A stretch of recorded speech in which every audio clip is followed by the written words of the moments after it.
Uday? Yes, sir. Okay. So now we are going to start our section with Unit 5, that is linear induction motor. So we all know what is this linear induction motor. It is not a rotatory machine which is going to move in a horizontal manner. So that is the linear induction motor, right? So now,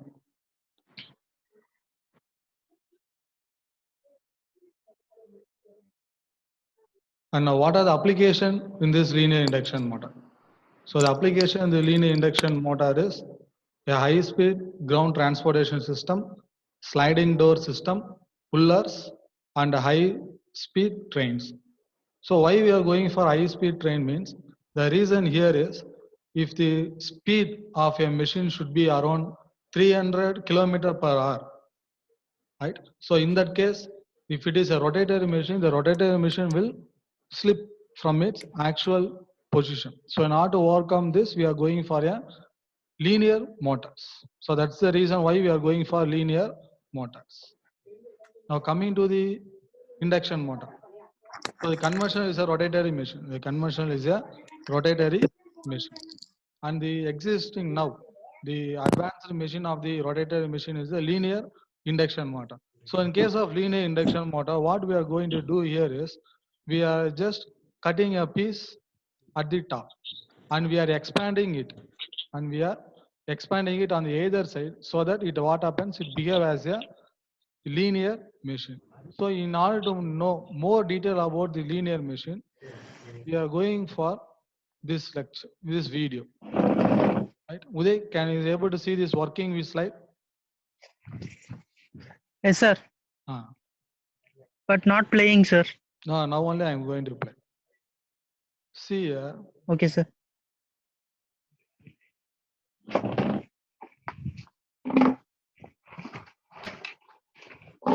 See here. Now what is going to come? It is a rotatory machine, right? It is a rotatory machine, and now the rotatory machine is going to be cutted out. So that what happens? It behave as a linear motor. It behave as a linear motor. We can able to see the color of the this one is said to be as primary and this one is said to be as secondary. Secondary is having north pole, south pole, north pole, south pole. And primary is having the phase windings. So it is a three-phase machine. So consider it is a phase windings. So here this one is red in color, this one is blue in color. And this one is there is no flow of current shown here, right? So we can able to see here now. And next one is the assembly. What are the parts for the linear induction motor? One is forcer, another is stator, another one is forcer plate, position scale, and now where the forcer is arranged. Here, forcer is having a coils. It is a three-phase coils, and it is a stator plate. Stator is nothing but a secondary. Here, stator is said to be a secondary, right? And this is a guideline or a guide way in which the stator rotor is going to move. Okay.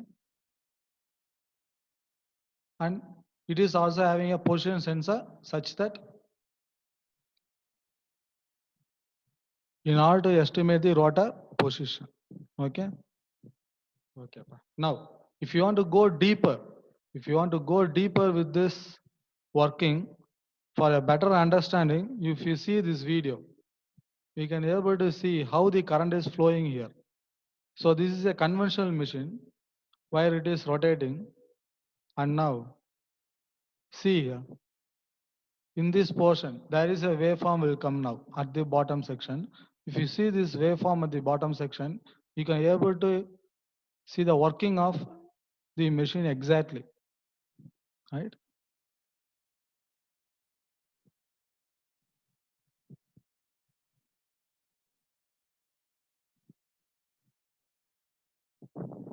And now the waveform comes. Look at the symbol here. This is 1, this is 2, and this is 3. That indicates R, Y, and B phase. Okay, similarly here 1, 2, and 3. That indicates R, Y, and B phase. See here, when at the positive section. At the positive cycle, two phases will be on. At the negative cycle, one phases will be on. Now, I'm going to play this video. See what happens. This is coming, phase 1 is coming towards negative and phase B is coming towards positive. Similarly, the phase 1 magnitude arrow mark is reduced. It is going to change in reverse direction. It is going to change in reverse direction. Right. See here, the arrow mark is changing. The arrow mark is now reversing. That means the direction of current is reversing. At a time, only two phase will have the same direction of current. The another phase will have the opposite direction of current. Suppose if 1 and 2, that is R and Y, is of positive phase of current, and definitely the third phase, B phase, will have the negative phase of current. And according to this principle only, the motor is now going to be operated. Right? Now, coming to the types. So coming to the types of this, we can able to classify the type as single sided linear induction motor or double sided linear induction motor. So single sided linear induction motor is, the primary will be one. The primary will be one side and the secondary will be one. Coming to the double sided linear induction motor, the primary will be over, the two primary will be available on the either side and the secondary will be only one. So this type of topology is said to be as double sided linear induction motor, and this one is said to be as single sided linear induction motor. Very simple. Single means one, double means two. So if the primary is of only one, then it is said to be a single linear induction motor. The primary is of two, then it is said to be as double. That is double linear induction motor. Right? Now, so these are the types that depends upon the core. One is with core, that is iron. So it is iron core linear induction motor. And the second one is without iron, that is ironless core linear induction motor. And third one is without slot. There is no slot. See here, it is only a straight line. There is no holes here. So it is said to be as a slotless. So these are the three different types of linear induction motor according to the cores. According to the core shape, we are going to classify the different types of linear induction motor. One as iron core, ironless, and slotless. Right? Now, if you want to go to the operation, if you want to go into the deeper operation of a linear induction motor, now we are going to see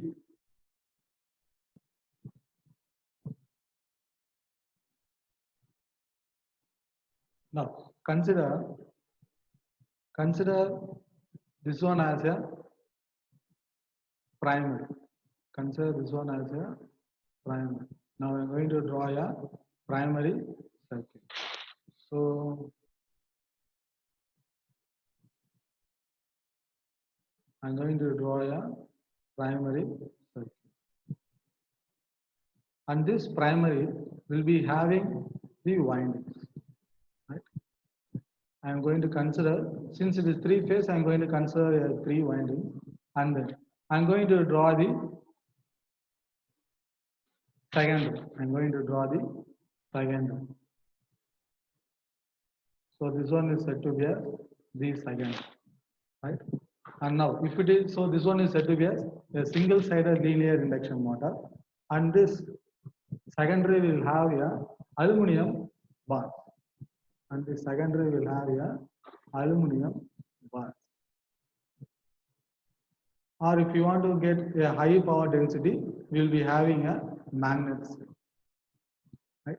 So this region, can you able to see the screen here? Uday?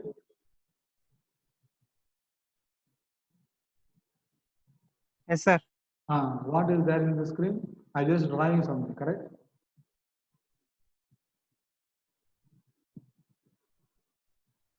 Today, Yes, sir.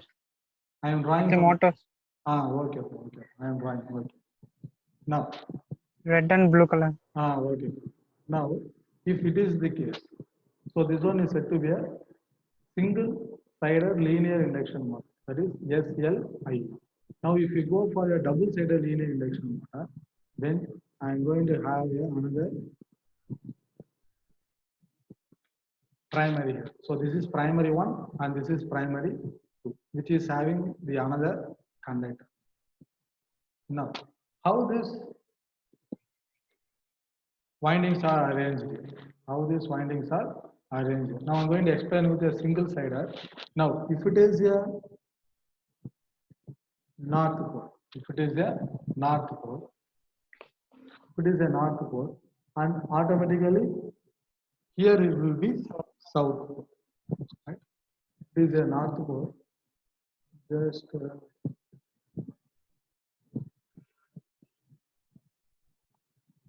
if it is a north pole, here it will be south pole. Suppose if it is south pole, here it will be north, right? So likewise, the winding will be arranged. So here it is north. Suppose if here it is south, here it is south, and here it will be north. Similarly, the direction will be reversed, and here it is north, and here it will be south. And if here it is south, and here it will be okay. Now here it is south, so definitely it should be a north, and here it should be definitely a south. Sir. Okay. Now, if it is the case, now when three-phase supply is given to the primary, what will happen in a conventional induction motor? Definitely, the rotating magnetic field will be good. Right?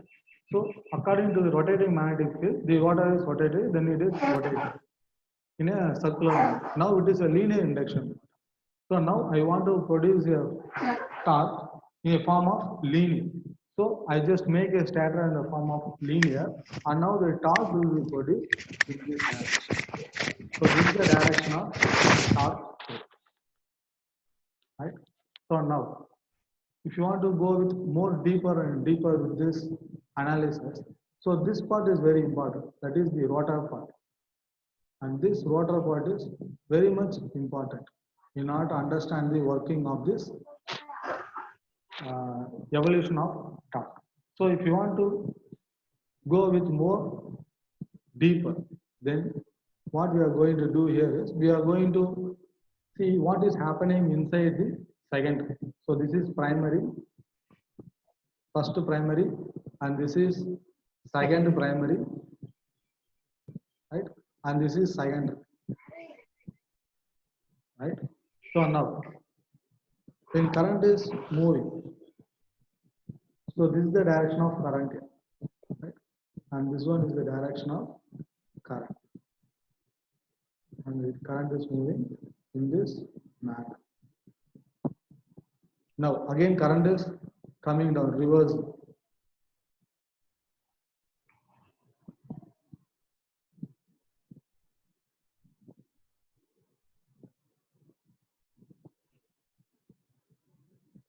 Right.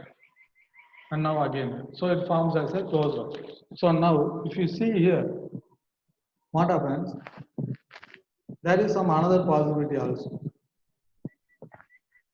The current will enter here, right? So see here what happens. There is two direction of current which is entering. Current. One is in horizontal. What part out? No, sir. One is in moving in horizontal. Another one is moving in vertical. Right. So there is two direction of current is flowing in the second. So which is going to produce a torque and which is going to be a useless one. Right? So now it is not said to be as useless. It is going, one is going to produce a torque which is going to rotate the rotor. Another one is going to produce a torque which is going to oppose the motion of a water, right? So now, as we all know, so here there is, I have drawn two things, right? So this is one and this is another one, right? So these two, which is parallel to the flux, right? Parallel to the flux. So these two current are definitely parallel to the flux as well as the velocity wave. So definitely the torque produced by this one will be Z. So this is a basic concept which we have found in the DC motor, right? So this current which is flowing parallel to the velocity waveform as well as the flux. So the net torque produced by this will be zero, right? So the net torque will be zero. Then what about this one? What about here? Now we are going to much deeper over this vertical flow of current. If you go with a vertical flow of current, there is two concepts involved here. So number one, what the involvement here is. Now I'm going to redraw this one. I'm going to redraw this one.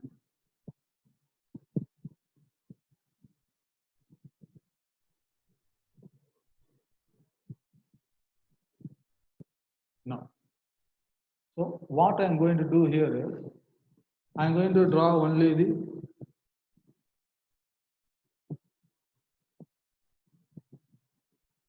I'm going to draw only this primary, which is having north pole, and another one is having south, right? Which is having north pole and south pole, right? So here, and next is secondary, and next one is secondary. Now, again, I am going to have a conductors. So these are the conductors, right? So these are the conductors I have. And what is this now? And this one is nothing but the N rings. And these two are nothing but the N rings, right? And this is N ring, right? And this is N ring. Now, and this portion is nothing but the conductors. And this portion is nothing but the conductors, right? Now it is a north pole, right? And then it is a south pole.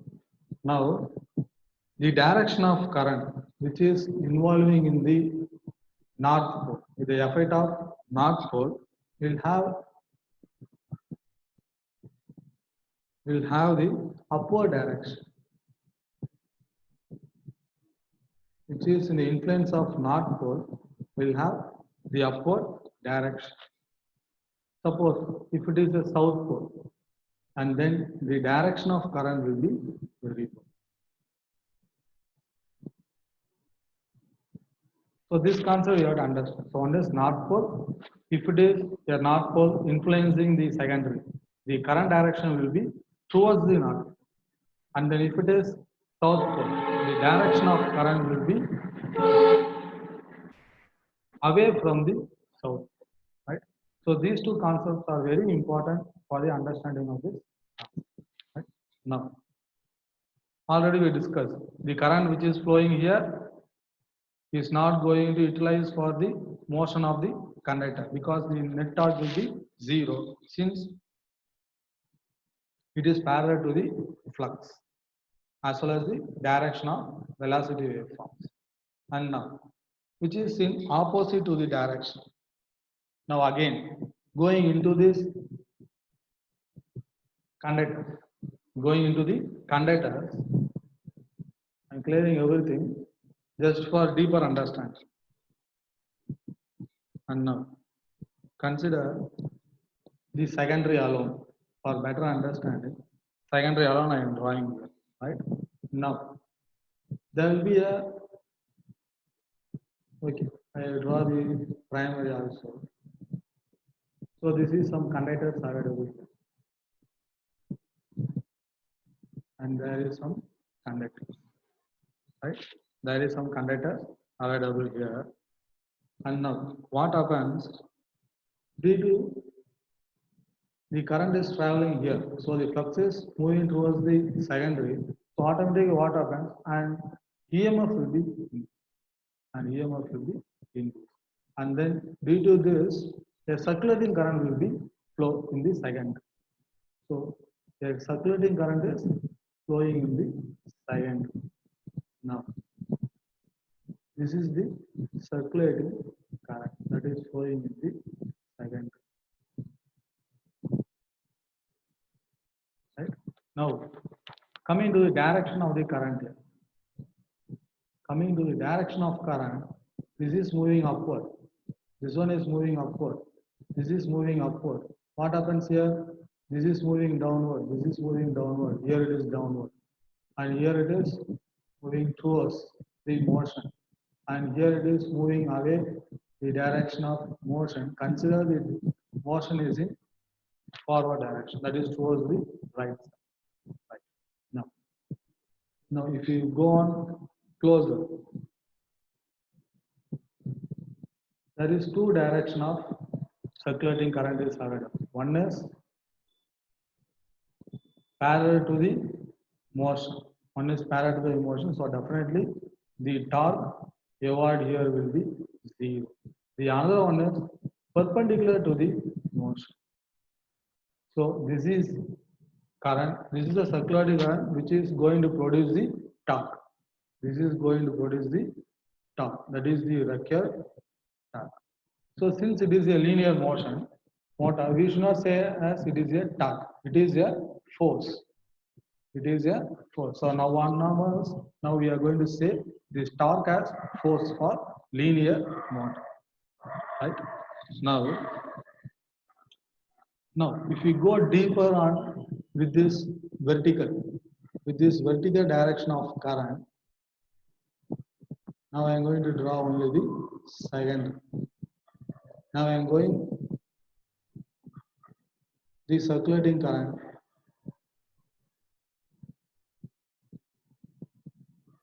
I am drawing the circulating current. Right.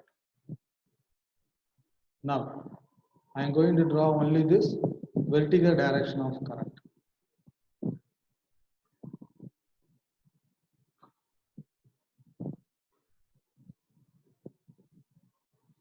Right. Now from this, what we can say? See here, the width of this circulating current. What happens to the width? Consider this width is W1, right? And consider this width.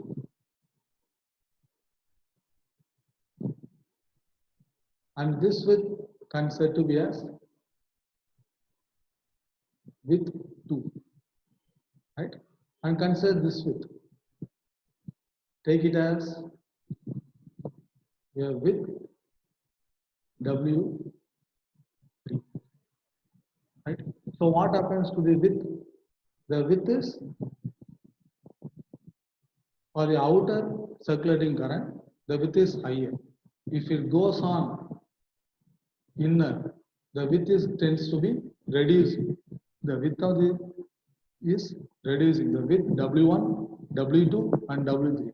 So W1 is greater than the W2 and W2 is greater than the W3. So if circulating current is going inside and inside, so what happens to the width? The width is reduced. The width goes on reducing. Here width is nothing but the width of the force. Right? Now coming to this,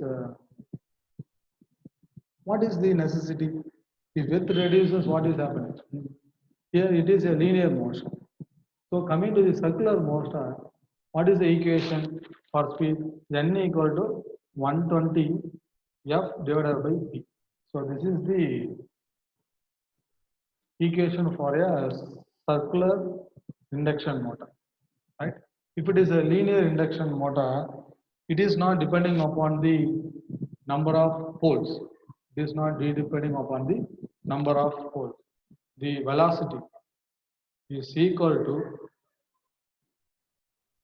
2 into pole pitch into frequency. So both the machines can be controlled only by using the frequency. Both the machine commonly can be controlled only by using the frequency of a three-phase supply. Whereas coming to the linear induction motor, what happens here? The pole pitch. This one is pole pitch. So how can I say this is 2y? Why I am taking as 2 pole pitch? Here is for one cycle. So this one is for y, 1 pole pitch. And this one is for another pole pitch. So for one particular cycle, we need, it occupies 2 pole pitch of a machine, right? So that is why I included here it is 2y into f, right? Now, if this with this increase, sorry, this with this decrease, what happens to the net torque? The net torque will be reduced. So this is the impact with this circulating current. So if the net width is reduced, automatically the net torque also will be reduced in case of linear induction motor, right? So that is, so these are only the basics of the linear induction motor. If you want to go further, that is a torque thrust equation, that is thrust means here thrust force or linear force or torque equation, both are same for linear induction motor, that we are going to discuss in next class. And the effects of the linear induction motor, why it is not implemented in the prototype model. So that also we are going to discuss in next class. So this is what the basic working of a linear induction motor. But the working is somewhat be very much interesting. So that we will discuss in the future class.